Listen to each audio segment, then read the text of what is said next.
नमस्कार, खबर तो समझिए देख रहे हैं आप, आपके साथ मैं हूं शिप्रा झा। कौन होगा देश का अगला राष्ट्रपति?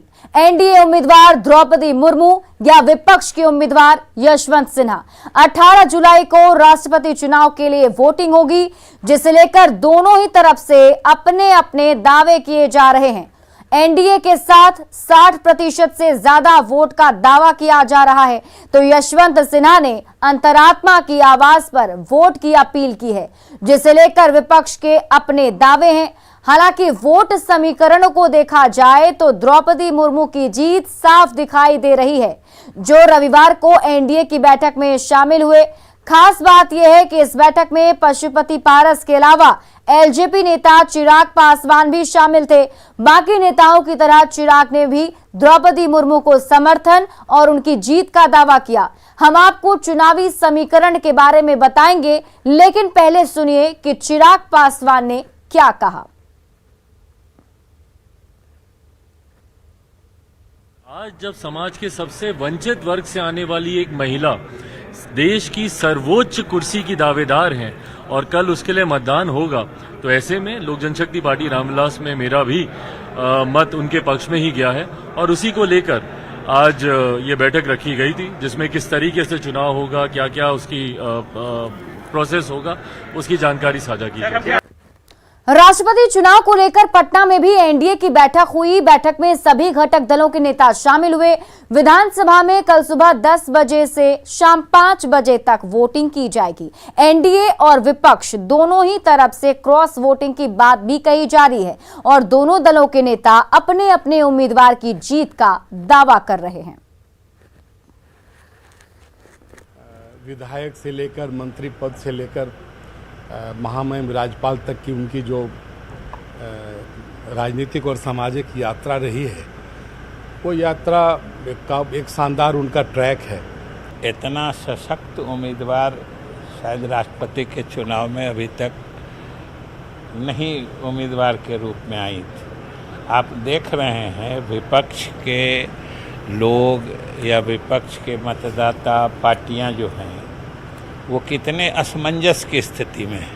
इसलिए बड़ी खुशी की बात है कि इतिहास में एक आदिवासी महिला को मौका इस जगह पर दिया गया है, तो हम अपना मत माननीय मुर्मू जी को मैं दूंगी। और जो भी महिलाएं हैं या जो भी दल के लोग हैं, मुझे पूरी अपेक्षा है कि उनके प्रति सभी को सहानुभूति है। ये प्रतीक की राजनीति है। जिस तरह से प्रतीक की राजनीति करके देश को अशांत किए हुए हैं, देश की ताना बाना छीन हो रहा है, उसी तरह से संविधान का भी धज्जी और मजाक उड़ाया जा रहा है। आप देख रहे हैं कि चाहे पद कोई हो, कैसे लोगों को ये बैठलाने का काम कर रहे हैं। अब नेताओं के इन दावों के बीच आप मौजूदा समीकरण को समझिए कि समीकरण क्या कहते हैं। एनडीए के अलावा कई दूसरे दलों ने आदिवासी महिला द्रौपदी मुर्मू को समर्थन का ऐलान कर दिया है, जिसमें BJD, YSRCP, BSP, AIADMK, JDS का भी समर्थन है। टीडीपी, जेएमएम और शिवसेना का भी समर्थन द्रौपदी मुर्मू को मिल चुका है। द्रौपदी मुर्मू को 60% से ज्यादा वोट मिलने की उम्मीद है। राष्ट्रपति चुनाव के लिए वोटों की कुल संख्या है 10,86,431 और द्रौपदी मुर्मू की बात करें तो इनके समर्थन में 6.67 लाख से अधिक वोट हैं। तो ऐसे में उनकी उम्मीदवारी मजबूत मानी जा रही है। बढ़ते आगे, एनडीए की राष्ट्रपति उम्मीदवार द्रौपदी मुर्मू को लेकर नेता प्रतिपक्ष तेजस्वी यादव के बयान पर बवाल मचा हुआ है। बीजेपी बयान को भावी राष्ट्रपति का अपमान बता रही है, तेजस्वी से माफी मांगने को कह रही है।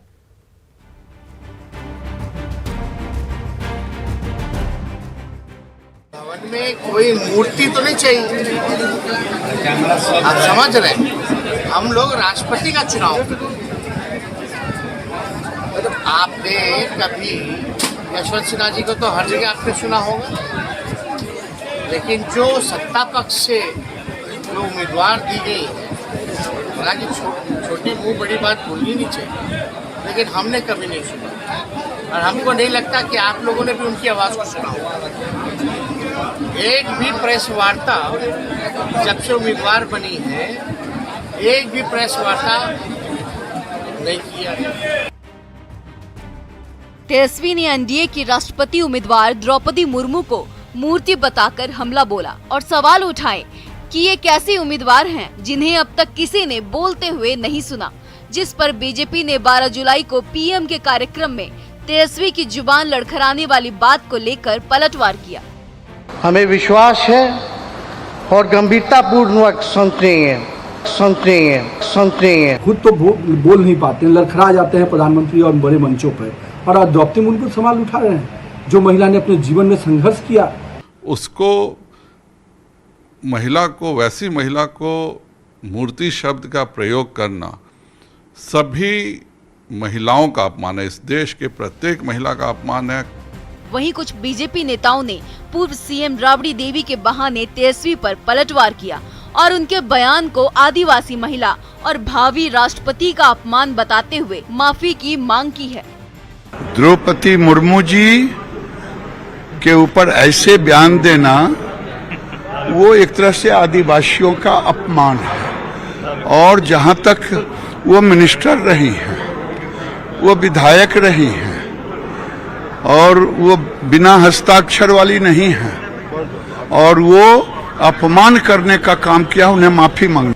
बयान पर तेजस्वी को महिला आदिवासी विरोधी बताया जाने लगा तो आरजेडी उनके बचाव में उतर गई।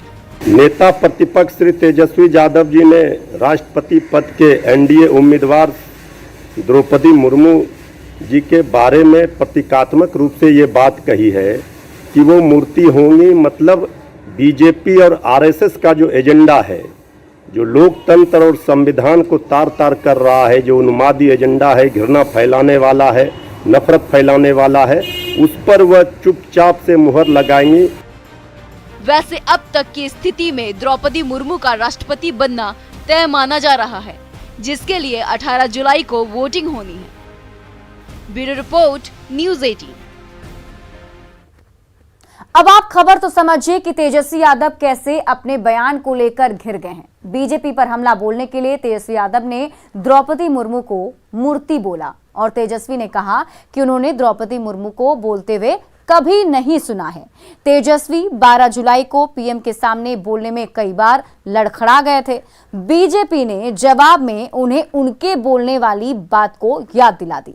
मुर्मू पर हमला कर तेजस्वी महिला और आदिवासी के मुद्दे पर एक बार फिर से घिर गए हैं।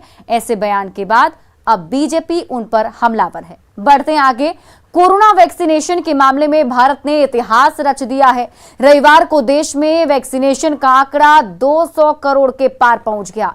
इस आंकड़े को हासिल करने में बिहार ने भी शानदार भूमिका निभाई है। आप खुद देखिए।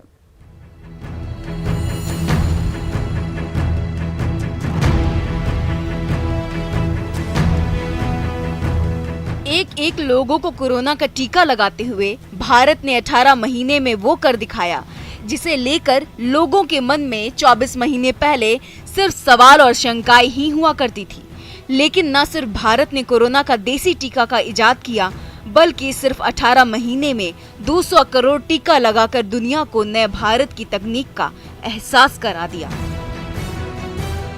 देश में 2 फरवरी 2021 से टीकाकरण अभियान की शुरुआत हुई थी और चरणबद्ध तरीके से हर आयु वर्ग के लोगों का टीकाकरण करते हुए भारत ने रविवार को 200 करोड़ वैक्सीनेशन का आंकड़ा पार किया। मैं देश के यशस्वी प्रधानमंत्री आदरणीय श्री नरेंद्र मोदी जी को, राज्य के माननीय मुख्यमंत्री श्री नीतीश कुमार जी को और भारत सरकार के स्वास्थ्य मंत्री मनसुख भाई मांडविया जी को इस बात के लिए आभार व्यक्त करना चाहता हूं कि आज भारत ने 200 करोड़ टीका का डोज पूरा कर लिया। यह अपने आप में एक बहुत बड़ी उपलब्धि है और दुनिया के सामने भारत ने अपनी ताकत को दिखाया है। जहां तक कोरोना मरीजों के बढ़ने का सवाल है, उस पर हमारी नज़र है और इसीलिए आप देख रहे होंगे कि हमने जांच की संख्या काफ़ी बढ़ाई है।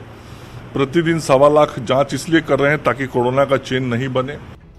इस दौरान बिहार में करीब 13 करोड़ 98 लाख टीके लगाए जा चुके थे।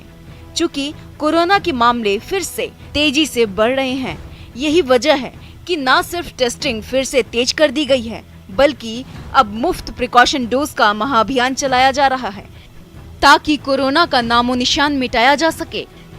आनंद अमृतराज के साथ bureau report, news 18 Patna.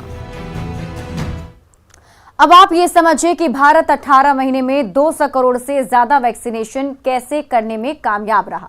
Bharat ने वैक्सीनेशन ड्राइव की शुरुआत की। सुनियोजित तरीके से इसकी शुरुआत की गई। सरकारी केंद्रों पर वैक्सीनेशन को फ्री में दिया गया। प्राइवेट अस्पतालों में भी वैक्सीन उपलब्ध कराई गई। वैक्सीनेशन को लेकर कई बार महाअभियान भी चलाए गए और इन सब के अलावा घर घर जाकर लोगों के टीकाकरण का भी काम हुआ और इसी वजह से भारत ने ये लक्ष्य हासिल कर लिया है। बढ़ते आगे, केंद्र सरकार के अलर्ट के बाद बिहार में कांवरियों की सुरक्षा बढ़ा दी है। सुल्तानगंज के अजगैवी नाथ से लेकर बाबा वैद्यनाथ के रास्ते तक हर जगह भारी संख्या में पुलिस की तैनाती की गई है। कल सावन का पहला सोमवार है, जिसे लेकर ट्रेनों में भी पुलिस कांवरियों की सुरक्षा को लेकर चौकस है।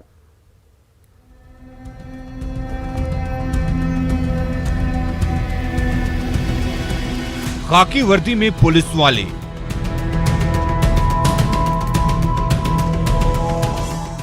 नीली वर्दी में पुलिस वाले, चौक चौराहों पर पुलिस वाले और सीसीटीवी से भी भीड़ पर नजर बनाए हुए हैं पुलिस वाले।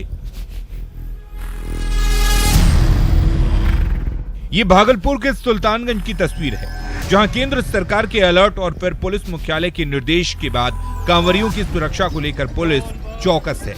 खुद एसएसपी बाबूराम भी जमीन पर उतरकर सुरक्षा पर नजर बनाए हुए हैं। सहायक थाना बनाया गया है, नियंत्रण कक्ष बनाया गया है, ताकि 24 घंटे यहां पर नजर रखी जा सके और ज्यादा भीड़ भाड़ होने पर उसको स्ट्रीमलाइन कराया जा सके।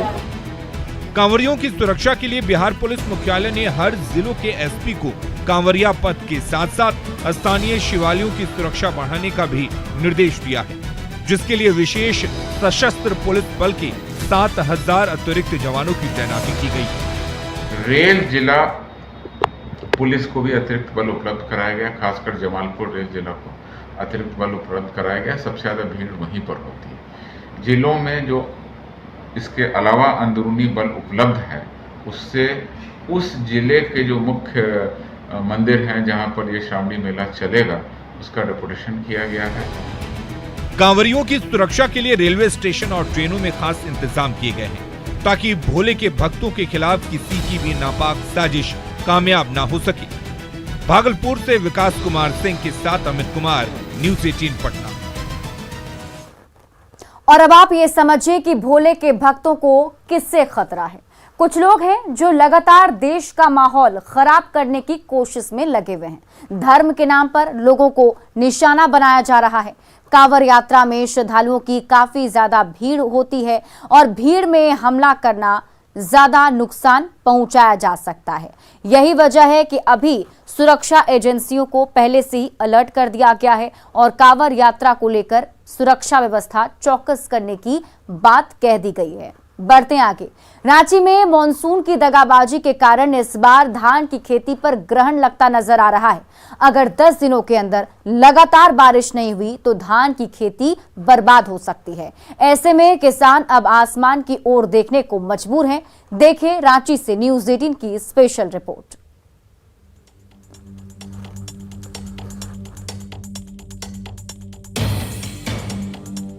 रांची में इस बार मॉनसून रूठा नजर आ रहा है।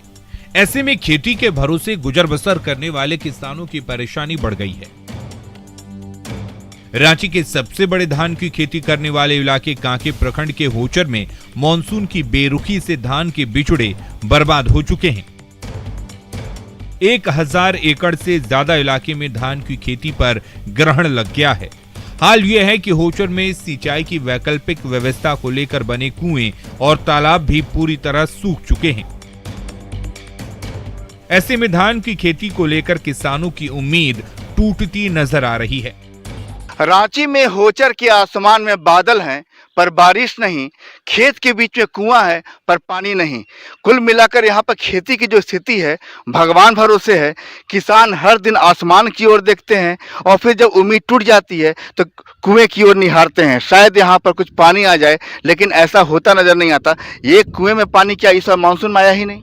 कभी नहीं हुआ है। नहीं हुआ है? नहीं। क्या सरकारी कुआं है क्या? नहीं। हाँ नहीं, सरकारी नहीं है, तो अपने से किसानों के कोड़े हैं। तो पानी नहीं रहता है इसमें? पानी रहबे नहीं करता है। तो वैकल्पिक व्यवस्था नहीं है खेती की? आगे मान लीजिए कि बारिश नहीं हुई तो वैकल्पिक व्यवस्था खेती की? वर्षा नहीं हुई है तो अभी कुआं भी सूख चुकी है, तालाब भी, जिससे किसान सिंचाई के लिए असंभव है। सिंचाई किस प्रकार की जाएगी? दरअसल इस बार रांची समेत राज्य भर में सामान्य से बेहद काफी कम बारिश हुई है, जो कि धान की खेती के लिए पूरी तरह पर्याप्त नहीं है। पिछली बार अच्छी बारिश की वजह से खेती भी बम्पर हुई थी, लिहाजा इस बार होचर के किसानों ने बैंक से लोन लेकर बड़े उत्साह के साथ धान की खेती की तैयारी की थी। लेकिन महज बादल दिखाने वाले आसमान ने खेती के भरोसे रहने वाले इस गांव को निराश कर दिया है। खेतों में बर्बाद हो चुके धान के बिचड़े किसानों का हौसला तोड़ रहे हैं। मौसम की दगाबाजी ने रांची के ग्रामीण इलाकों में धान की खेती को करीब करीब बर्बाद करके रख दिया है। हम इस समय मौजूद रांची के कांके प्रखंड के होचर इलाके में, जहां सबसे ज़्यादा धान की खेती की जाती है। मौसमी सब्जी की खेती भी यहां होती है, लेकिन इस बार धान के बिचड़े तैयार करने की जो कोशिश की गई थी वो कोशिश सफल नहीं हो पाई। चूंकि बारिश नहीं हो पाई लिहाजा बिचड़े भी बर्बाद हो गए। कैसे कैसे खेती होगा, सब तो बीड़ा बर्बाद हो गया, पोड़ जड़ गया। खेती कहाँ से इसको लगाने से होगा? नहीं होगा। अब तो ये पूरा पड़िए गया, कहाँ से होगा? बीसों लगाने का समय अब कहाँ है धान का? नहीं, समय खत्म हो गया धान खेती करने का, समय खत्म हो रहा है। तो क्या आप कुछ लगा पाए इस बार? अभी कुछ नहीं लगा है, पानी नहीं है, और हम लोग खेती के द्वारा सब कुछ काम करते हैं। जैसे कुछ भी काम, शादी ब्याह या कहीं, इसी के आधार से कमाते हैं। लगभग 1000 एकड़ से ऊपर ही होती है, हम लोग को 1000 से ऊपर ही लगभग हो जाती है। क्या आप लोगों ने क्या इसको लेकर कुछ कर्ज भी लिया है क्या? हाँ, अभी हम लोग का कर्ज तो बहुत है, हम लोग किसान लोन लिए हुए हैं। पिछले बार तो सरकार बोली थी कि हम माफ़ करेंगे, माफ़ तो अभी तक हुआ नहीं है लोन। तो सरकार से ही मांग करते हैं कि हम लोग का लोन माफ़ कर दिया जाए। बारिश न होने से कारण से तो नहीं लगेगा ही, जैसा मौसम का हिसाब से चल रहा है। अब तो समय भी चल रहा है, अभी तक तो पूरा आधे से आध पूरा रोपा जाना चाहिए धान का खेती। लोन और कर्ज, दो बातें जो है होचर के लिए बिल्कुल फेमिलियर हो चुकी है। होचर आज निराश है। होचर आसमान से पानी मांग रहा है, लेकिन उसे पानी नहीं मिल रहा। 1000 से ज़्यादा एकड़ में धान की खेती होती है, लिहाजा जैसे जैसे आसमान से धूप निकल रही है, होचर में जो धान की खेती है उसका भी रूप बदल रहा है। संजय कुमार सिन्हा, न्यूज़ 18 रांची। और फिलहाल इस बुलेटिन में अभी के लिए बस इतना ही, लेकिन न्यूज़ 18 बिहार झारखंड पर खबरों का सिलसिला लगातार जारी है।